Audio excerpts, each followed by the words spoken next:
చెప్పండి అన్న, ఈ సభ అమిత్ షా గారు వస్తా ఉన్నారు ఇక్కడికి, ఎలా అనిపిస్తా ఉంది? How do you feel? జై శ్రీరామ్, వందే మాతరం. నా పేరు సూరజ్ కుమార్ ముదిరాజ్. నేను ఒక బీజేపీ కార్యకర్తను. ఇక్కడ వాతావరణం చూస్తుంటే రాబోయే ఎలక్షన్లలో బీజేపీ పార్టీ ఖచ్చితంగా 370 స్థానాలకు పైగా విజయం సాధిస్తుంది. అదేవిధంగా ఎన్డీఏ అలయన్స్ 400కు పైన ఎంపీ సీట్లు సాధిస్తున్నది. మళ్ళీ మా మోదీ గవర్నమెంట్ సెంటర్లో ఏర్పడుతున్నది. ఎందుకంటే బీఆర్ఎస్ మొత్తం 10 లక్షల పైన అవినీతి చేసి తెలంగాణ మొత్తంలో భూస్థాపితం అయిపోయింది ఆల్రెడీ. కాబట్టి ఈ ఎలక్షన్ల తర్వాత బీఆర్ఎస్ పార్టీ మొత్తం క్లోజ్ అయిపోతుంది. అందులో ఒక్కరు కూడా మిగిలారు. కేసీఆర్, కేటీఆర్ వీళ్ళందరూ జైలుకు పోవడం ఖాయము. అందులో ఉన్న పార్టీలో ఉన్న మిగిలిన ఎమ్మెల్యేలు, ఎంపీలు అందరూ వేరే పార్టీలకు తరలిపోవడం జరుగుతున్నది. మిగతా వాళ్ళందరూ కూడా చాలామంది ఎమ్మెల్యేలు జైలుకు పోతారు. ఎందుకంటే వాళ్ళు చాలా భూ కబ్జాలు చేయడము, అవినీతికి పాల్పడము, అటువంటి ఎన్నో అవినీతికరమైన మళ్ళీ చట్ట వ్యతిరేకమైన కార్యకలాపాలలో భాగస్వామ్యం ఉన్నాం వాళ్ళకి. కాబట్టి అదేవిధంగా కాంగ్రెస్ కూడా పూర్తిగా అవినీతిమైన పార్టీ. అవినీతి అంటేనే కాంగ్రెస్, కాంగ్రెస్ అంటేనే అవినీతి. భారతదేశంలో అవినీతికి తల్లి లాంటిది Congress party. Congress party is the mother of corruption in India. Congress party డెమోక్రసీకి అత్యంత ప్రమాదకరమైన పార్టీ. కాంగ్రెస్ పార్టీ ఎక్కడ ఉంటారో డెమోక్రసీ అనేది ఉండదు. వాళ్ళు దొంగ అని అరిచినట్టు మోదీ అవినీతి పరుడని, బీజేపీ పార్టీ అని అవినీతి పరుడని చెప్తున్నది. కానీ కాంగ్రెస్ పార్టీయే లాస్ట్ యూపీఏ ఉన్నప్పుడు 12 లక్షల కోట్ల అవినీతికి పాల్పడింది. 2G స్కామ్ కానీ, అగస్టా స్కామ్ కానివ్వండి, మళ్ళీ కోల్ మైన్స్ అలొకేషన్లో కానివ్వండి, కామన్వెల్త్ గేమ్స్ కానివ్వండి, బోఫోర్స్ కానివ్వండి, ఇటువంటి అనేకమైన అవినీతి కార్యక్రమంలో కాంగ్రెస్ హస్తం ఉన్నది. అదేవిధంగా రాజీవ్ గాంధీ చనిపోయినప్పుడు ఎంతోమంది వేల మంది పంజాబీలను ఊచకోత కోసినారు. కాబట్టి ఇటువంటి చరిత్ర గల కాంగ్రెస్ బీజేపీని అనడము అవినీతి పరమైన పార్టీ అని చెప్పి మళ్ళీ విద్వేషాలు రెచ్చగొడతా అని చెప్పడము, అది ఏంటంటే దొంగ అని అరవడము, పట్టుకోండి అని అరిచినట్టున్నది. కాబట్టి కాంగ్రెస్ ఇప్పటికైనా బుద్ధి తెచ్చుకోవాలి. వాళ్ళ మంది పెద్ద నాయకులు వాళ్ళ మతి భ్రమించినట్టుగా అనిపిస్తున్నది.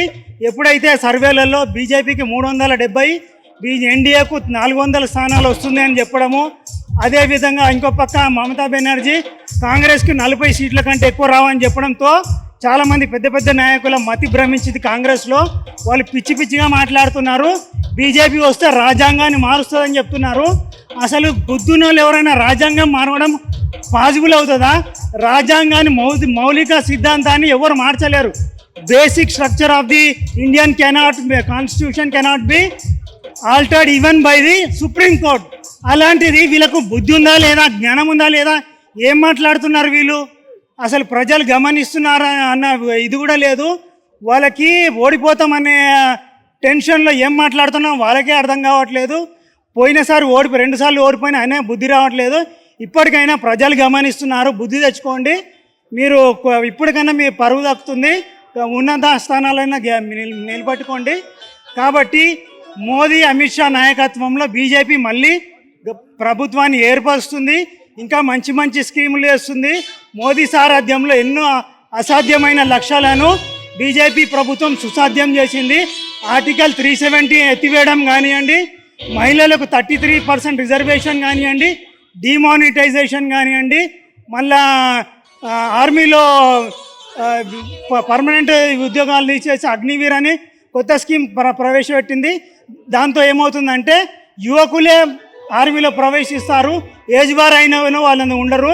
వాళ్ళకి ఒక సేఫ్టీ అనేది ఉంది. కాబట్టి వాళ్ళు కష్టపడి పనిచేస్తారు. ఇంకా ఎన్నో స్కీమ్ల ముద్రా లోన్స్ అని చెప్పి యువకులకు వాళ్ళ కాళ్ళ మీద వాళ్ళని ఆర్థికంగా స్వావలంబన సాధించడానికి ఉపయోగపడుతుంది. అదే మీరు వేరే స్కీమ్లు తీసుకున్నాను, ఉచిత స్కీమ్లు ఇస్తే ఏమవుతుందంటే వాళ్ళు కొన్ని తాత్కాలికంగానే వాళ్ళకు ఉపశమనం కలుగుతుంది, కానీ మళ్ళీ వాళ్ళు ప్రభుత్వం మీద డిపెండ్ అవుతారు. అదే ముద్రా లోన్స్ ఇస్తే వాళ్ళ కాళ్ళ మీద వాళ్ళు ఆర్థికంగా నించుంటారు.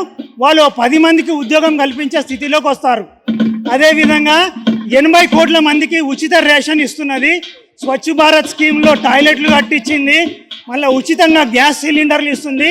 ఈ విధంగా ఇదే ప్రభుత్వం ఎన్నో సంక్షేమ కార్యక్రమాలను సాధించింది. అదేవిధంగా అభివృద్ధిలో రాకెట్ వేగంతో దూసుకుపోతున్నది. ఇప్పుడు భారతదేశము అత్యంత శక్తివంతమైన దేశాలలో ఒకటి. భారతదేశం ఆర్థికంగా 5వ స్థానంలో ఉన్నది. ఇంకా ఈ రానున్న 5 ఏళ్లలో అది 3వ స్థానానికి చేరబోతున్నది. ఒక విధంగా చెప్పాలంటే భారతదేశం ఇప్పుడు ప్రపంచంలో ఉన్న అన్నిట్లోనూ శక్తివంతమైనది. ఎందుకంటే చాలామంది ఏమనుకుంటారంటే అమెరికానే శక్తివంతమైన దేశం అనుకుంటున్నారు. కానీ అమెరికా వాళ్ళ అప్పులు 120% జీడిపికి 120% అప్పులు ఉన్నాయి. అది ఏంటంటే 30 లక్షల కోట్ల పైన అప్పులు ఉన్నాయి అమెరికాకి. ఆ విషయాన్ని ఎవరు గమనించరు. అమెరికా జీడిపి 20 లక్షల కోట్ల జీడిపి ఉన్నది అని చెప్తూ ఉంటారు. కానీ వీళ్ళకి తెలియని విషయం ఏంటంటే వాళ్ళకు 125% జీడిపికి మించిన అప్పులు ఉన్నాయి. ఆ విషయాన్ని ఎవరు గమనించరు. అదేవిధంగా చైనా కూడా అప్పుల ఊబిలో ఊలిగిపోయింది.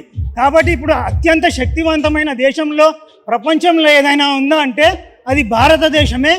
భారతదేశం జీడిపి ఇంకా వృద్ధి చెందితే భారతదేశం అత్యంత శక్తివంతమైన దేశంగా ఏర్పడుతుంది.